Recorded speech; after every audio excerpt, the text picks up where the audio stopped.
podcast is for the participants of the iSECURE project funded by the NSF. We're going to talk about active and reflective learners and the best ways to learn based on your learning preferences. When you look at the sheet that you were provided for your results of the learning style inventory, we're going to be discussing this top section that's in red on your screen, active and reflective.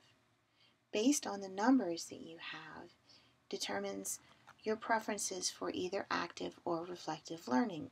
For example, if your score that was circled is a 9A, then your preference is primarily as an active learner.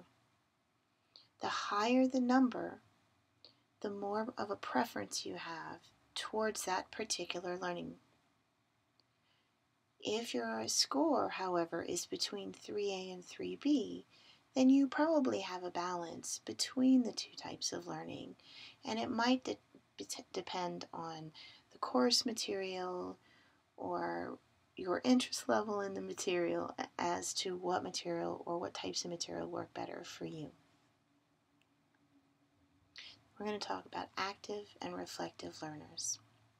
So active learners, if that ends up being your preference, like to discuss, apply, or explain information to others.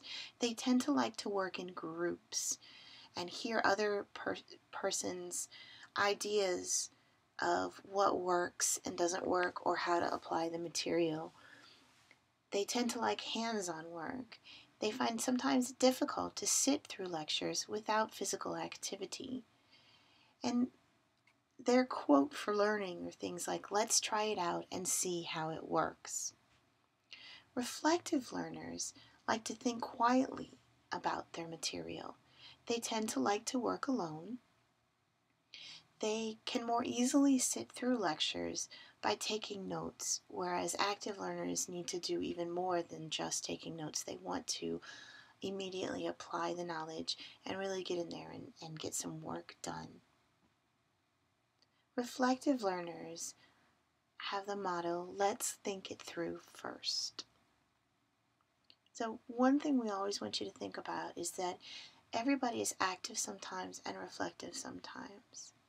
But for the learning style inventory that you completed, your score will help you determine the material that works best for you with this particular course.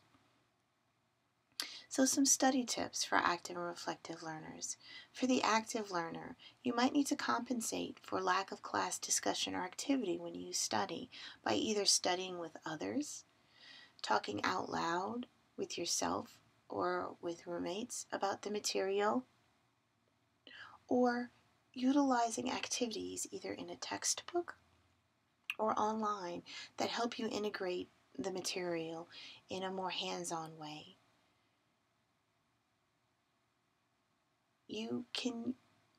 One of the things that you can also do is to study with other people, whether they're in your class or not.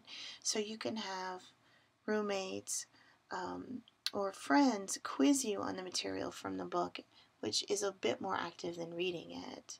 And again, like I said, do something with the material. Be active with it. Find ways to use it in examples that will make sense to you in utilizing that particular material. Reflective learners, if you're going to study, you need to compensate for lack of thinking time during class when you study. Many times during class, there's so much information, and even though you're writing all of the notes down, you don't have time to process that information. So while you're studying, stop to review what you've read and think of questions and applications of the material that'll help you integrate that information into the knowledge base that you already have. It might help, if you're a reflective learner, to write short summaries or reading of the readings or notes in your own words, and to reflect on the material in terms of what you're learning and how that relates to other things that you've learned in the past. Again, we want to thank you for participating in the iSECURE NSF project.